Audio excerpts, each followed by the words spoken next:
Fire! Fire!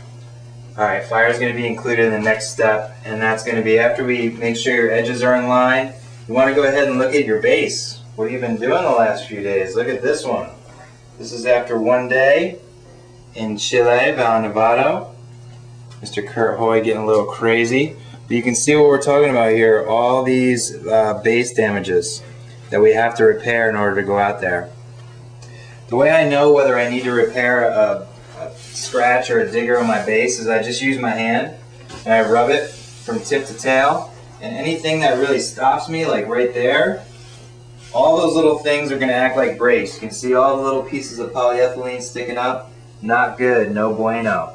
All these things are going to act like rudders and pull you one way or the other, slow you down.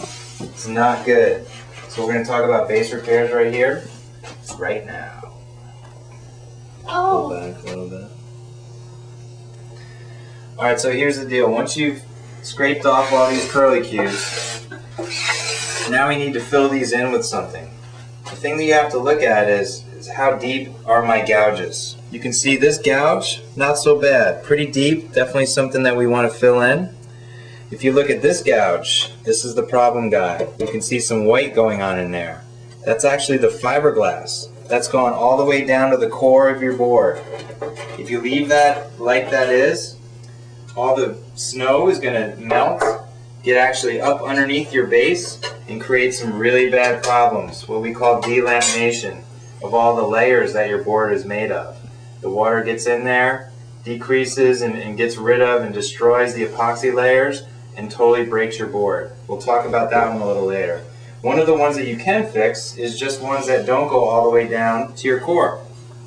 How you're going to do that is take your metal scraper, lay it right on your board, and you're going to grab some P-Tex candles. The base of your board is made out of ultra high molecular weight plastic, basically. We call it P-Tex. That's what these things are made out of. You can find them at any ski or snowboard shop. Go on in and ask them. I'm going to use black, obviously. Take my lighter, we talked about the fire, and I'm going to go ahead and be very, very, very careful and light the tip of this. I'm going to hold it just like a pencil. And this is going to take a little while to start dripping.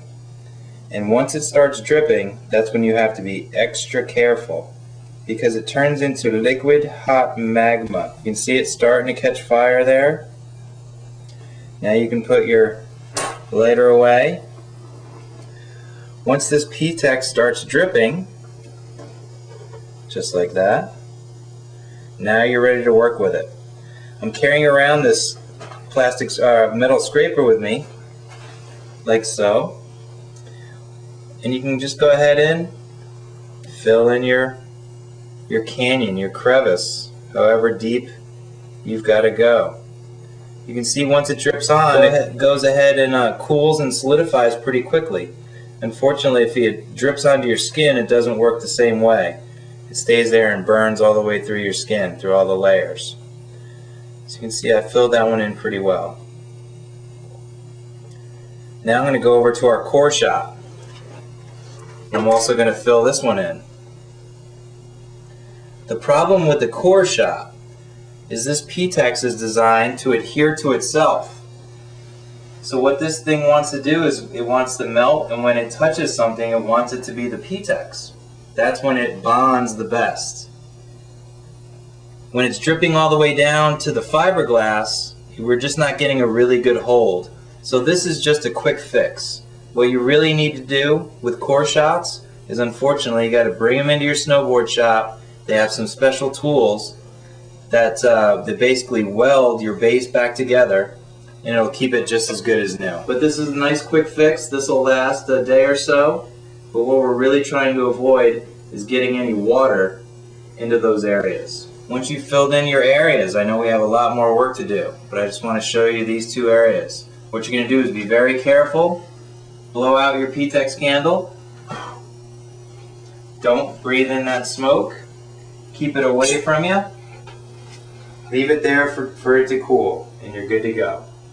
We'll come back, we'll let this dry up, we'll let this harden up, we'll come right back to it for the next step.